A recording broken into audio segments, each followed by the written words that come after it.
Ito na nga mga Lods ang matagal na nating hinihintay. Ang new chapter ng manhwa na The Beginning After the End ay lumabas na mga Lods, kaya wag na nating patagalin pa. Let's go!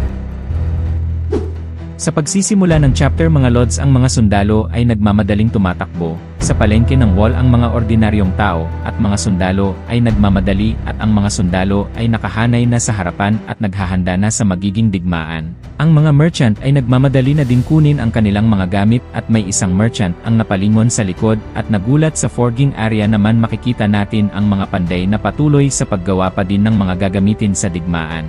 Lumipat naman sa itaas ng wall, ang mga archer ay naghahanda na para magpakawa ng isang opening attacks sa mga kalaban sa harapan. Sa malayo matatanaw natin ang haring araw ay papalubong na at ang mga archer ay itinutok nila ang kanilang pana sa direksyon na kung saan manggaling ang mga kalaban at sa likod naman nila makikita natin ang mga mages na may hawak na mga tungkod. May kumikinang nasulat mula sa scroll na hawak ni El at ang nakalagay sa scroll ay "Will be nearby, stay safe" at ang sulat pala na ito ay galing kay Arthur. Makikita natin si El at katabi niya ang kanyang alagang uso sa gilid habang napatingin sa gilid naman si El sa mga sundalo. Mula sa itaas ng wall dumako naman tayo sa ibaba nito, makikita natin ang mga sundalo na naghahanda na sa paparating na mga kalaban. Hawak-hawak ni Arthur ang kanyang sirang espada at sinabi niya sa kanyang sarili na pwede pa ito, kahit medyo may sira na ito, mas ayos pa ito gamitin kisa sa ibang sandata dyan. May tila peraso ng black metal na nanggalin mula sa hinawakang espada ni Arthur at inisip na sana may dumating na mas maayos na sandata na dumating. Kinuyom ni Arthur ang kanyang kamay at tumingin sa ibaba ng seryoso, habang si Sylvie ay nakatingin sa kanya at sinabi na ngayon na siguro ang magandang pagkakataon. Ano sa tingin mo, Arthur? May biglang dumating, hinawi nito ang kurtena at sinabi na pasensya na sa abala, pero pwede ko ba kayong makausap? Makikita natin na matapos ang matinding pagsabog mula sa kabubatan ay agad nagpatawag ng pagpupulong si Kapitan Flamesworth. Habang naglalakad ito ay ang pinag-usapan ang gagawin plano sinabi niya sa babaeng pumasok at tumuloy siya at sinabi ng babae na dala na niya ang sandata na pinapadala niya. Habang pumasok na nga ang babae na hawak-hawak ang espada na pinapadala ay napawikan na lang si Arthur ng Senior Flamesworth. Ikaw ba yan? Nakatayo si Arthur malapit kay Kapitan Flamesworth at napawikan na nga lamang ang kapitan ng ito pala ang Master Blacksmith dito sa wall at ang aking anak. Naalala ni Arthur ang pag-uusap ni Tesha at ni Nat nung nasa palengke sila na sinabi ni Nat na pupunta siya mamaya-maya kay Senior at nagpasalamat siya kay Nat sa pagbigya sa kanya ng mahalagang impormasyon. Balik sa iniisip ni Arthur na tama nga siya nga yung Master Blacksmith na sinasabi ng bata na si Senior Flamesworth. Lumakad pasulong si Arthur at nagpakilala ng ako nga pala si Arthur Lewin, nice to meet you. Na may magaang ngiti sa kanyang mukha.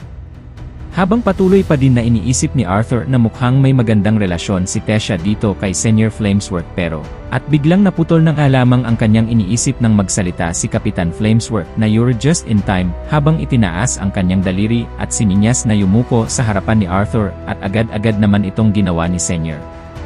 Patuloy pa din iniisip ni Arthur na sa pagbanggit ni Kapitan Trodius mula sa kanyang labi ng aking anak ay medyo hindi ko nagugustuhan.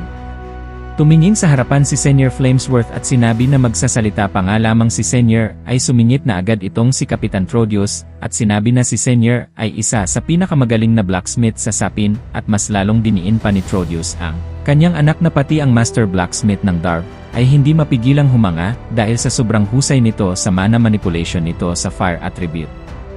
Lumapit si Senior Flamesworth kay Arthur at nabot ang isang espada at winikang nabanggit sa akin ni Tesha na mas gusto mo ang isang manipis na espada. Habang si Trodius ay natingin sa kanila. Dagdag pa ni Senior habang hinuhugot ni Arthur ang espada at tinitigan ay ngayon based sa pagkilatis mo sa espada alam mo na saan ito gawa, Arthur. At madami pa akong ginawang ganyan kung hindi mo yan magustuhan. Habang si Trodius ay nakatayo sa gilid at pinagmamasdan niya si Arthur na sinusubukan ang espada kung kompatible nga ba sa kanya, ay iwinasiwas nito sa hangin, habang nagpapakawala si Arthur ng enormous amount of wild magic sa paligid, habang ang espada ay nagliliwanag ng parang kulay kidlat at si Senior ay napapatulala na nga lamang siya sa nakikita kay Arthur ng napakahusay nito pagdating sa paggamit ng espada. Habang makikita natin na si Arthur ay nakafocus sa pagtesting sa espada ay napawikan na lamang ito ng hindi na masama sa ganitong kagandang espada at ang lightning magic ay lumalabas na ng tuluyan sa espada. Napayo ko lamang si Senior at sinabi na kinararangal kong mapuri niyo Lance Arthur. At napansin ni Arthur sa mukha ni Senior na mukhang disappointed siya. Mukhang ang lahat ng Flamesworth ay masyadong mataas ang pride pagdating sa kanilang mga ginagawa. Habang inilalagay na ni Arthur ang espada sa special ring niya, ay nabanggit pa niya na kahit sa ang estado mapabuti man o masama ay mataas talaga ang mga pride nila. Bumaling ng tingin si Arthur kay Kapitan Trodius at sinabi na ang mga ground troops ba ay handa na mag-advance sa labanan as soon as leave. At magalang naman sumagot si Trodius na alam ko ang iyong plano General Arthur. Habang tumalikod na sina Arthur at Sylvie papaalis sa pagpupulong ay sinabi na huwag kayong mag-alala General Arthur, maghihintay kami ng iyong signal, bumalik ka sa nang ligtas General Arthur. Habang si Arthur ay nakalabas na mula sa tent ay inilagi niya ang kanyang sa itaas ng kanyang kilay at tila nasisilaw ito sa papalubog na araw habang pahabol pa ni Trodius na ang iyong presence ay magiging lakas namin tulad ng wall General Arthur. Habang nasa labas na sina Arthur at Sylvie ay nagpupugay sila kay Arthur at paulit-ulit na isinisigaw ang pangalan ni Arthur. Napatingin si Sylvie kay Arthur na tahimik lang at napawikang pinapalakas nila ang mga morale nila, hindi ba Arthur? Habang tinatawag ni Sylvie si Arthur, ay biglang namulagat na nga lamang ito sa gulat at takot nang may tila nakita ito sa karamihan at napasabi na nga lamang siya ng o hindi.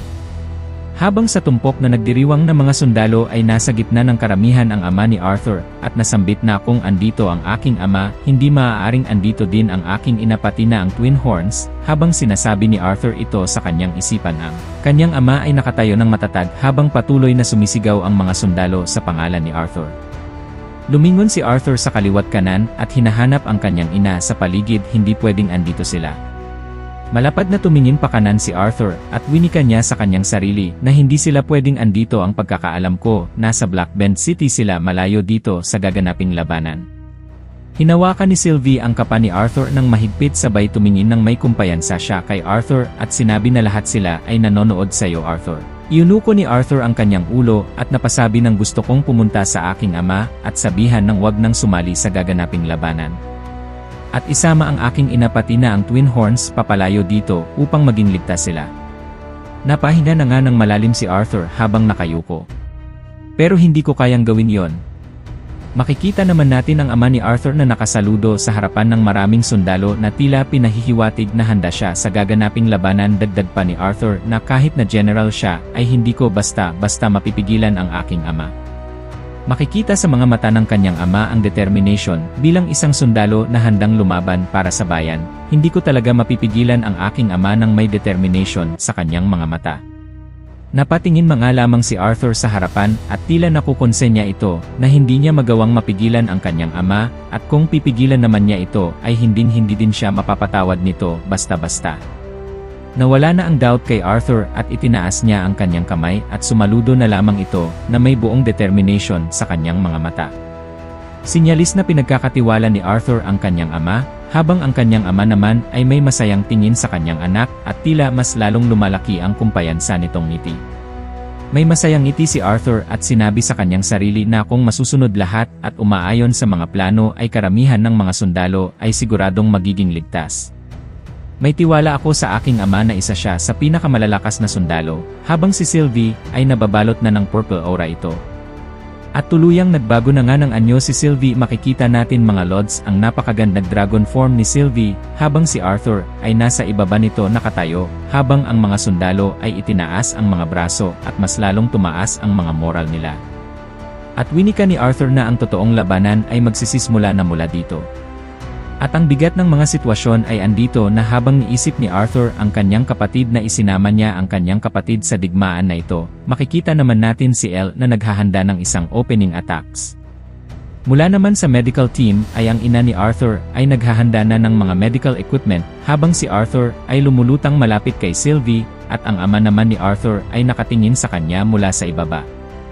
Habang sa nasa itaas si Arthur ay makikita natin na ang ilang mga sundalo kasama ang Twin Horns ay handa na ding sumabak sa gaganaping digmaan. Makikita natin ang determination sa kanilang mga kilos mga lords, ang mga buhay ng mga tao. Mapalalaki o babae man yan dito sa wall ay mahalaga at nakasalalay sa akin, habang lumilipad na si Arthur papunta sa likod ni Sylvie. Bumalik tayo ng saglit mula nung bago marinig at makita ni Arthur ang matinding pagsabog sa kagubatan. Habang kasama niya si Tesha na gulat ay sinabihan niya si Tesha na bigyan niya ng babala ang lahat, lalo na ang mga kasamahan niya. Kailangan nilang matapos ng maayos ang kanilang mga misyon. Tumingin si Tesha kay Arthur at sinabi na mukhang ang Beast Horde ay napaaga ang dating kisa sa inaasahan na sa susunod na araw pa ito, Arthur. Tumingin si Tesha sa kabilang ibayo at winikang ang mga tao dito ay hindi pa handa para dito, kailangan ko manatili muna dito. Pinutol ni Arthur ang sinasabi ni Tesha at winikang kaya nga andito ako Tesha, kailangan mo nang bigyan ng utos ang iyong mga sundalo na lumakad na sa inyong mission, habang hinawakan ni Arthur si Tesha sa balikat ng may papoging tingin. Habang hawak-hawak ni Arthur ang kamay ni Tesha, ay winika naman ni Tesha na, sige Arthur, may tiwala ako sa'yo. Tatawagan ko ang lahat ng aking mga kasamahan at magre-report kami kay Captain Jesmia bago kami umalis, bago pumunta sa aming mission. May sweet moments pa pala sina Arthur at Tesha, mga Lods. Abay, mukhang may madugong mangyayari, mga Lods, na magbabago ng buong kwento. Ano sa tingin nyo, mga Lods? Comment down below ano sa tingin nyo. Bumalik sa kwento ay sinabi naman ni Arthur na mabuti iyon Tesha, pagkakaunawaan tayo, mag-ingat ka Tesha. At biglang ipinatong ni Tesha ang kanyang mga palad sa lig ni Arthur, ay mukhang alam na, mga Lods. Tugon naman ni Tesha na ganun ka din Arthur, mag-iingat ka din. Ayun na nga, mga Lods, tumuka na ang ating bida kay Tesha, napamuah-muah, chop-chop na nga sila, walang iyakan nito, mga Lods. Pag talagang kidding aside, talagang makikita natin sa mukha ni Tesha na nasarapan ito sa balik ni Arthur, mga Lods, at sinabing tandaan mo ang ating mga pangako sa isa't isa, Arthur. Bumalik sa kasalukuyan sa himpapawid ay tahimik na nakasakay si Arthur sa likod ni Sylvie, habang si Sylvie ay binabanggit na wala nang magbabago, Arthur, lalo na nung nagdesisyon kang dalhin si Elle dito sa battlefield. Habang lumilipad ng napakabilis sina Arthur sa himpapawid ay naninginig na nga lamang ang mga braso at kamay ni Arthur, mukhang magiging ayos naman siya, kahit na ang Beast Horses ay maagang dumating, ang preparation ng lahat ay na-set up na mula nung pagkadating natin dito. Tumingin ng may malalim na iniisip si Arthur patungo sa harapan at idinagdag na sina ama't ina pati na si Elle ay merong Phoenix Heavy Rail Pendants na panatilihin silang ligtas. Si Ellie din naman ay may transmission scroll, anytime na kailangan na niya ng tulong ko ay madali lang niya akong masasabihan. Pero mukhang ang lahat ay nasa timing na patingin na nga lamang si Arthur sa ibaba ng kagubatan at winikang ano ba kaya ang gustong ma-accomplish ng mga Alacrians na mga ito. Makikita sa ibaba na ang mga Beast Mutants monster ay tumatakbo pasulong. Pinaalalahanan ni Sylvie si Arthur na mag-focus siya at nasa gitna sila ng digmaan, habang si Sylvie ay pababa na mula sa itaas patungo sa mga Beast Mutants monster. Napabuntong hininga na nga lamang si Arthur at tumingin naman si Sylvie sa kanya at tinanong siya kung handa na ba itong si Arthur.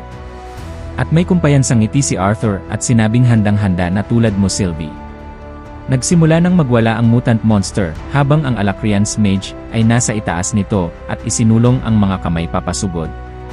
Napasabi ng alamang si Sylvie habang naghahanda ng Dragon Breath ng kung bigyan kaya natin sila ng isang maliit na pa-welcome berry. Ano sa tingin mo, Arthur? Sumangayon naman si Arthur at winikang, sige, bigyan mo nga sila ng isang regalo, Sylvie. Habang ang mutant monster ay nasa harapan nila, parang tanga nakatingin sa kanila.